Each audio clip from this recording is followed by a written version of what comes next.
갑시다. 요렇게 갑시다. 요렇게. 그리고 델포를 다시 회복시킵니다. 이게 여러분 1차 신성전쟁입니다. 신성한 장소를 회복한 전쟁이라는 뜻이죠. 자, 그러면은 이제 얘기가 길게 됐는데, 이 얘기가 어떤 의미에서 우리 어디 적었냐? 요거랑 연관되는가? 이거 이렇게 연관됩니다. 아까 얘기했듯이 요 헤라클레스의 방패의 내용에서 뭐가 나온다고 했죠? 헤라클레스가 누구랑 싸운다고 했죠? 퀴크노스랑 싸웁니다. 퀴크노스. 여러분, 퀴크노스는 신화상으로도 이 델포의 신전 근처에 있다가 이 델포의 신전으로 순례로 오는 사람들을 터는 강도예요. 델포의 근처에 서식하는 강도입니다. 이 친구는 그리고 아레스의 아들이에요. 아레스의 아들. 흥미롭죠? 아레스는 뭐죠? 전쟁의 신이죠. 그리스 로마 신화에서 아레스에 대한 대접은 그리 좋지 못합니다. 부정적인 게 많아요. 허당이고 좀 바보고 힘만 쓰고 맨날 당하고 그런 느낌이 센 친구예요. 그러니까 전쟁이죠, 이 친구는. 여기까지만 얘기했을 때 또 느낌이 오죠. 델포의 근처에서 우리 크리사 이 순례객들을 털고 싸움을 걸었던 녀석은 퀴크노스, 강도랑 똑같다는 거예요. 그러니까 크리사가 퀴크노스랑 연결되는 겁니다. 그리고 그 퀴크노스는 또 뭐죠? 아레스의 아들이죠. 분쟁을 일으켰지 않습니까? 전쟁을. 그런 전쟁을 일으켰는데 그걸 지금 누가 제압한 거예요? 이 퀴크노스가 싸움을 거는데 그 싸움 누가 제압했댔죠? 헤라클레스가 제압합니다. 헤라클레스가 단칼에 이걸 제껴버리죠. 근데 헤라클레스는 어디 영웅이냐? 헤라클레스는 여러분 보이오타 지방 테베 영웅이에요.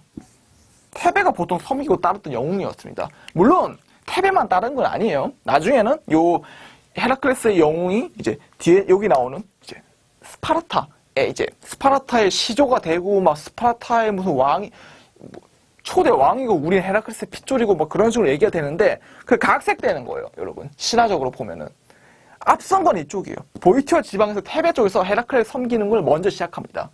자우즈가 그럼 헤라클레스는 누굴 죽인 겁니까? 퀴크노스를 단죄한 거죠.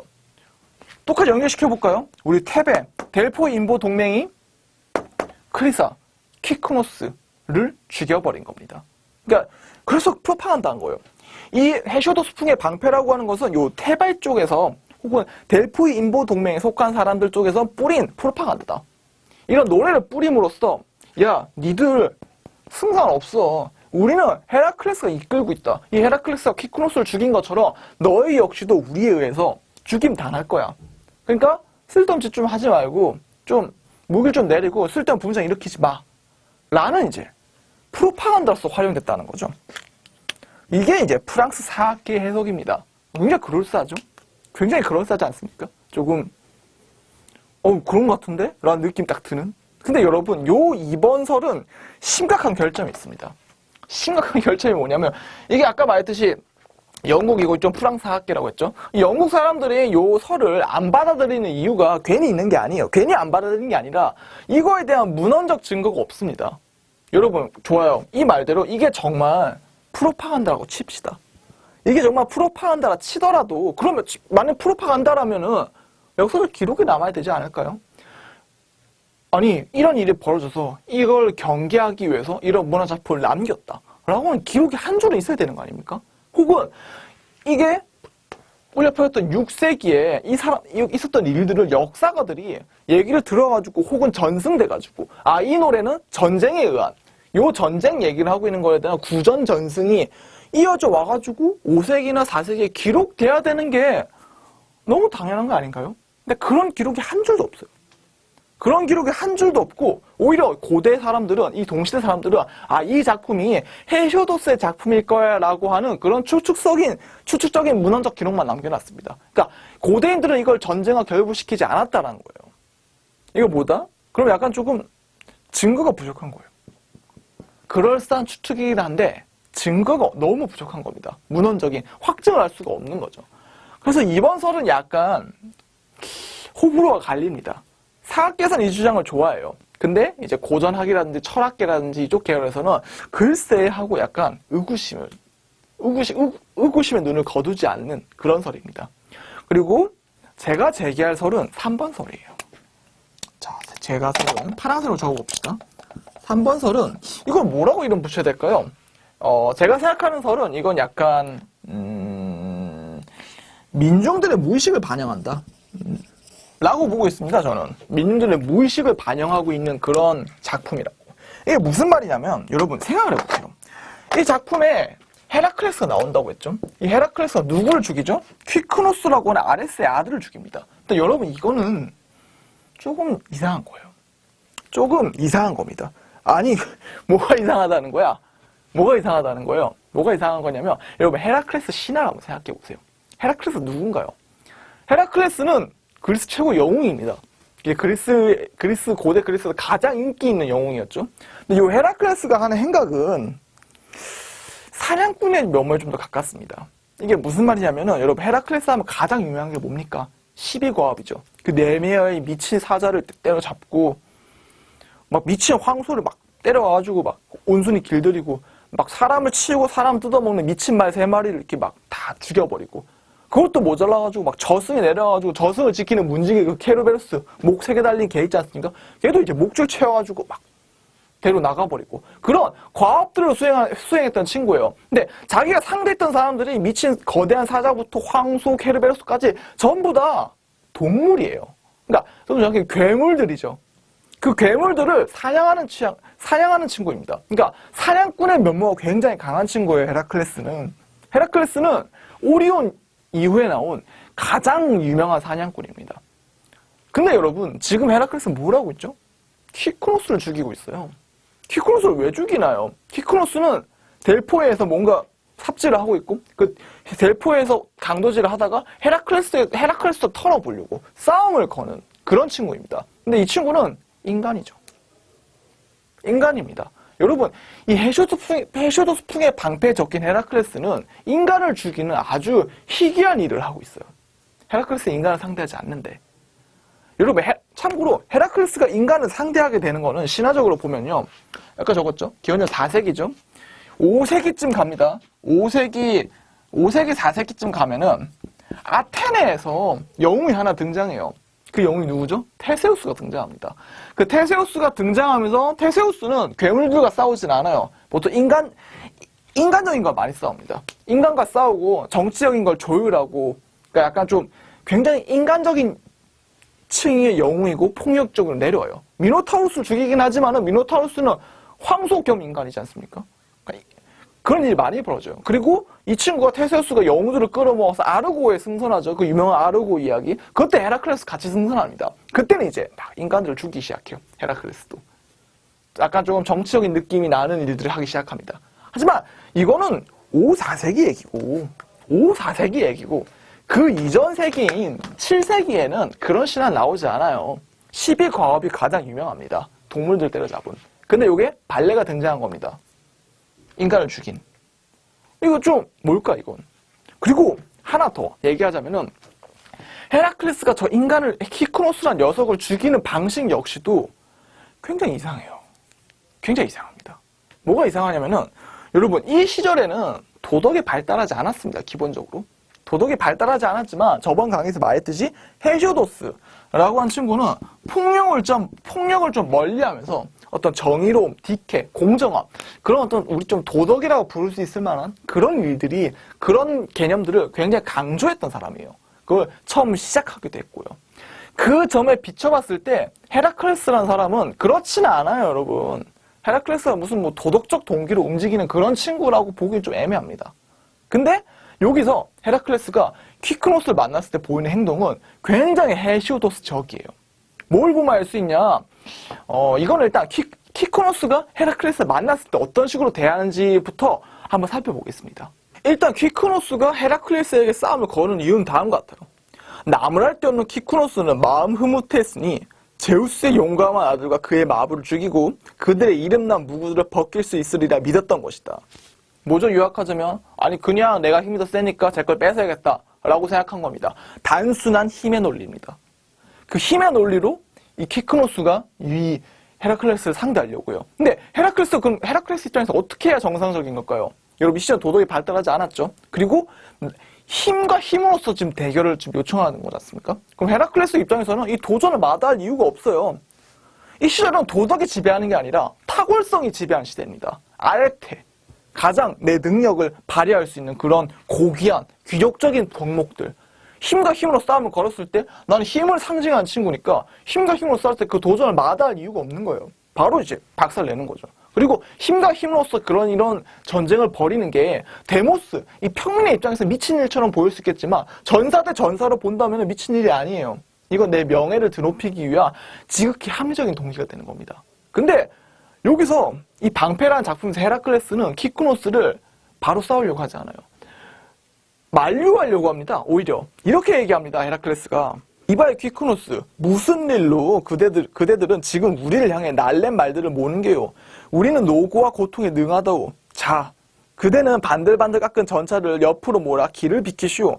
나는 말을 몰고 트리키스 케익스 왕을 찾아가는 길이오. 그분은 힘과 명망에서 트라키스인들 중에서 제일 인자요. 그 점은 그대도 잘 알고 있을 거요. 그대는 그분의 딸 검은 눈의 테미스토네와 결혼했으니 말이오. 이봐요, 아레스도 그대를 죽음의 종말에서 구해주지 못할 거요. 일단 우리 둘이 싸우려고 맞붙으면 말이오. 싸우지 말자는 얘기예요. 지금 나는 이 델포에 지나서 있는 내 친구 왕을 만나러 가는 길이다. 그 친구를 만나러 가는 길인데 왜 싸우냐? 네가 나한테 막 갑자기 날랜 말을 몰아가지고 지금 싸움을 걸려고 하는데 싸울 이유가 없다 우리가 지금. 그리고 우리들이 싸우면 내가 너를 무조건 죽인다. 그리고 내가 너를 죽일 때 네 아버지인 아레스 신 역시도 나를 말릴 수 없을 거라고. 그러니까 개죽음 당하지 말고 그냥 좀 비켜라 라고 얘기를 하는 거예요. 이 말이 삽입되는 겁니다. 근데 이게 이상한 거예요. 왜? 다시 한번 말하지만 이거 귀족적 문화에서 헤라클레스가 얘를 마다할 이유가 없어요. 그냥 죽이면 되는 겁니다. 근데 그러지 않죠. 왜? 불필요한 싸움을 필요 없다. 그런 걸 무의미한 거다라는 약간 헤시오도스적인 철학이 가미되어 있는 거예요. 그러니까 여기서 말한 헤라클레스는 도덕적 헤라클레스입니다. 도덕적 헤라클레스. 도덕적 헤라클레스. 이거